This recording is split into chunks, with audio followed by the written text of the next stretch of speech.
So I have one of the coolest products for live streaming from your GoPro. That's a cool spot. I've never been up here before. Wait, Danny, can't you just live stream straight through the GoPro with a quick app? Yes, you can, but have you ever tried it? It can be very irritating. And also, if you have under 1,000 subscribers, you can't actually do that. But with this product and this setup, you can, and it's really easy. And it also unlocks a ton of possibilities to just up the quality of your live streams without having to carry a bunch of extra gear. And it's not just for GoPro, it'll live stream anything with HDMI out, a video game console, a bigger camera, a video switcher, but we'll get into that a little bit later because there's a lot to talk about. How good is that? That's all it is. It's just my camera and this device and my phone. Mr. Black. By the way, welcome to the channel. My name is Danny Black. I love to share with you cool gear that comes my way. If you're new here, don't be a stranger. Click that button. Well, I mean, technically that's not the button you click, it's down below. But go ahead and click that one if you can. Links to everything will be down in the description. There might be a coupon code for this one as well, so do check it out. And a surprise link. What could it be? And also a quick shout out to Motion Array. If you're a video editor and you wanna have some really cool titles, effects, transitions, all that stuff, check out Motion Array. It is a huge help. It'll save you a lot of time and money, and I'll tell you more about that at the end of the video. But in case you do duck out early, you can check the link in the description or the pinned comments. And so I'm on my big camera, live streaming, like straight from the camera, connected, which is so good. So this is the SeeMo from Soon, maybe? But it's meant to turn your smartphone into an HDMI viewing device. So now if you have that bigger DSLR camera, you can easily use your phone as a monitor and the quality looks great. But before we get into all those features, let me just show you what you get in the box. In the box, you get the device, which looks a lot like a phone mount on steroids. It has a quarter thread mount at the bottom, HDMI input, 5-volt USB-C out for charging other devices, and a USB-C input so you can plug into your iPhone or even iPads, and it works with phones as old as the iPhone 8. It also has a cold shoe mount on it so you can add a microphone or a light or other accessories. And the SeeMo is incredibly power efficient, and it's powered by rechargeable Sony NP-F type batteries. They also provide a very strong adapter so you can easily sit this whole thing on a cold shoe on top of your bigger camera. And they include a short lightning to USB-C cable and a USB-C to USB-C cable for charging other devices. So you plug it into your camera like I'm doing now, and you turn it on, and it'll automatically open up the App Store so you can download the app. But if you have the app already downloaded, it'll just direct you right to that app. And when it's all connected, you just hit monitor and check this out. This is a live preview from the camera. It has an H.264 video codec, AAC 48 kilohertz 16-bit audio, and full HD 1080p. And you can go live direct from this and reach your audiences using RTMP for all the popular sites, which I'll tell you more about in a second. But using this thing as a monitor, it has all the functions a professional would demand right at your fingertips, such as gray, histogram, look, mirror, zebra, false color, overlay, waveform, display, audio, markers, focus assist, RGB, you can take screenshots, it's got grids and distort. And you can fully customize the menu down there, adding and subtracting different things. So for me, I actually love this thing with my Sony cameras. For one, that tiny Sony screen doesn't really show a lot of detail, but when you add this on, you can just see a lot more, making sure you're in focus, making sure your ISO is okay. And another use for it is if you have other people wanting to see the video that you're shooting, you can run a longer HDMI cable to them and they can just watch it right from the phone. And also this works great for my older Sony cameras that don't have that flip out screen, so that way I can sit it up on top and I can monitor it and make sure that I'm in frame and all that stuff. Okay, so I'll get to the live stream aspect of this in a second, but I really want to mention another really cool thing, and that's that they released a SeeMo SDK, which invites third-party developers to create new possibilities for this. And after playing around and using this thing for a month,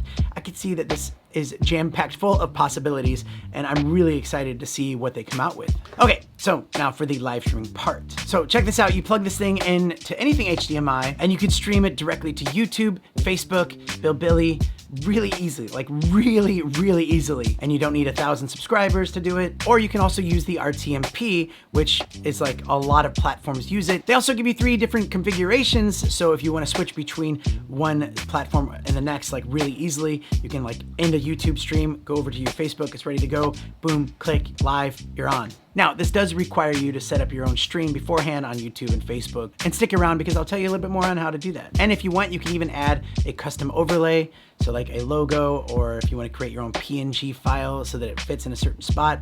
It's not great. I'm not like a huge fan of the overlay section yet, but because they are inviting third-party developers to it, I feel like there's a lot more that they can unlock. Imagine being able to roll a video straight from there, like an intro, and also just a lot more overlays that you can pop on there. So that could be a possibility in the future. But like I said, you can have a video switcher and have a bunch of different cameras and overlays preset right in there. It gives you the ability to be very professional, but like mobile. But you're probably here for the GoPro setup of it, so let me just tell you all about that. And like I said earlier, when you stream straight from your GoPro through the Quick app, sometimes it'll connect immediately, other times it will take 20 minutes to connect, and it's very, very frustrating. So that's why I don't stream very often from my GoPro, because it's just not reliable enough.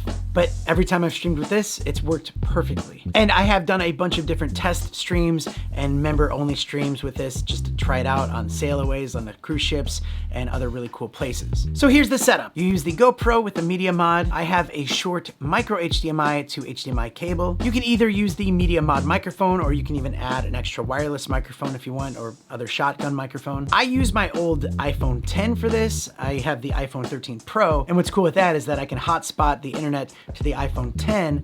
That way I can do the live stream through there, but also use my phone to check comments and stuff like that on YouTube. So this is a little cold shoe mount I have for the GoPro, and I put it up here. Sometimes you have to oddly navigate the menu to get into camera mode, which is just a simple swipe over on the screen. You can see what you're doing on the phone monitor at this point. But another easy way to do it is that you can just hit the mode button 3 times, and then you can hit the record button to enter. And you can also record while you're streaming. That way you can have a 4K version of it as well. Now, before you get to HDMI mode, you can set up all your custom presets and you can shuffle through those.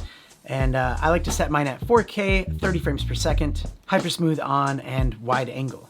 I mean, you can really put this on whatever you want.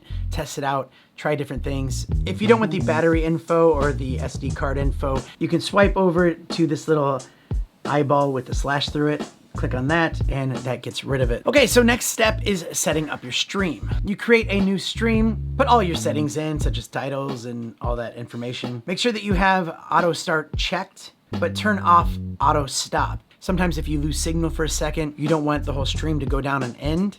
You can actually restart it and get it back going, and it will just pick up where it left off. But this will require you, when you end your stream, to get to a computer to log on and end that stream there. All right, so now you just need to grab that stream key. I like to just email it to myself, and then on my phone, you can copy that, and then you paste it right here, and then you hit go live, and then you're live. And it just looks really good from the GoPro, and even like the bigger cameras. I had a lot of members on those streams comment going like, the picture looks amazing, like way better than just using your phone to go live. It just works really well. And you know what else works really well? Motion array. So you're a content creator, you're editing videos, maybe you want to take those videos to a higher level with some really cool effects. Motion array is the way to go. I've been telling all of my video editing friends about motion array, and the ones that have signed up for it have been loving it. They see the value in it completely. You can look through their website and find different titles, logos, intros, and so much more, and it's just super easy to download all the effects that you like. And if you click on the link in the description or the pinned comment, you can actually save over $100 on a year subscription. And it sounds like an ad, I know, but seriously, I'm saving you money. I've used other effects websites before, and I've spent way more money on that for effects that get outdated. I just don't even use anymore. It's just so much better to have a monthly or year-long plan where I can just download as many effects as I want and use them as I want to. And they're adding new effects all the time. So check it out, it's really great. You'll be editing a lot faster and have a higher level of professionalism with some of these really cool effects that will actually save you a lot of time in creating. All right, so that's your job. Check out Motion Array, and let's get back to the video. And again, Motion Array is a great idea for any video editors out there. If you know somebody that's a video editor, maybe it's a great gift. Really, just go to the website and check it out and see all the cool things you can do with it, because it's so worth it. All right, so now you know the whole SeeMo device thing. I'm really excited about this. This is really cool. And you know what? Stay tuned, because in the future, I'll do a public stream for you guys so you can see what it looks like. Who knows when that's gonna be, but just stay tuned to the channel, and it'll be really fun. So stay tuned for that, and a lot more cool accessories that I'm excited to share with you. Like a lot of really cool stuff. See you next time.